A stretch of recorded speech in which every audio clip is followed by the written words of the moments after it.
بدعت اللہ تعالیٰ کے ہاں مردود ہے۔ اللہ کے نبی صلی اللہ علیہ وسلم کا بڑا واضح فرمان، من احدث فی امرنا ھذا ما لیس منہ فہو رد، جس نے ہمارے اس دین کے اندر کوئی نئی بات ایجاد کی جس کا ہم نے حکم نہیں دیا ہے، کتنی واضح حدیث ہے، جس کا ہم نے حکم نہیں دیا ہے، فہو رد، وہ مردود ہے۔ اللہ تعالیٰ کے ہاں اس عمل کی کوئی حیثیت۔ تو کس وجہ سے آپ اتنا خرچہ کرتے ہیں اس دن میں جب اس عمل کی اللہ کے ہاں کوئی حیثیت نہیں، بلکہ بدعت کرنے کی وجہ سے اللہ تعالیٰ کے ہاں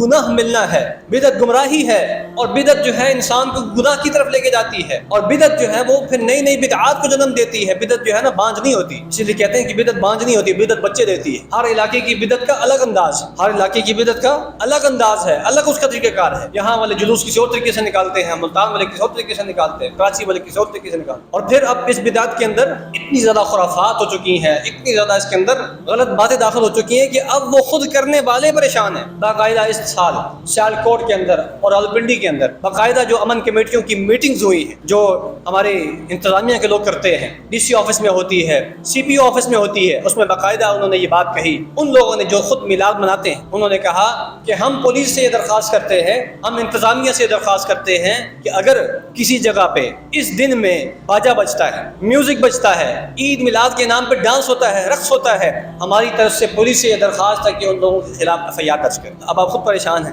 جب آپ نے ایک کام شروع کیا ہے اور لوگوں کو یہ اجازت دی ہے کہ محبت کے نام پہ جو مرضی کرو، جو دل میں آتا ہے کرو، محبت کے نام پہ سب کچھ جائز، تو جب آپ نے خود اجازت دی ہے اور لوگ پھر اپنی مرضیاں کر رہے ہیں، پھر آپ پریشان ہیں۔ سوچنے کی بات تو یہ ہے کہ آپ نے یہ کام شروع ہی کیوں کیا ہے، آپ نے یہ کام شروع ہی کیوں کیا ہے؟ آپ سرے سے کہتے ہیں کہ اس کام کی کوئی اجازت نہیں ہے دین کے اندر۔